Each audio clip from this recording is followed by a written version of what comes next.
What if one of your passwords had already been stolen? Would you even know?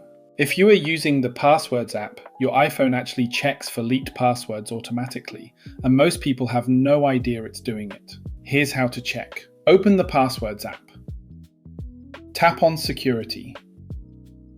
If your iPhone has found any problems, you'll see them listed here. You might see passwords that have appeared in known data breaches, passwords that are too weak, or passwords you've reused across multiple websites. If you see a warning, tap it. Your iPhone tells you exactly which account is affected. From there, tap Change Password. Follow the website's instructions to create a new password. While you're there, choose a strong, unique password, or let your iPhone generate one for you automatically. Here's why this matters. When hackers steal usernames and passwords from one website, they often try those same passwords on hundreds of other websites.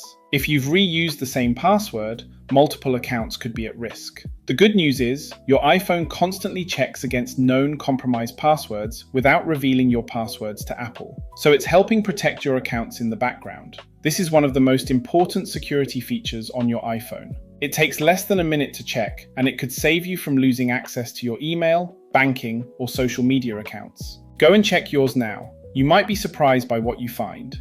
Follow for more iPhone tips that actually keep your data safe.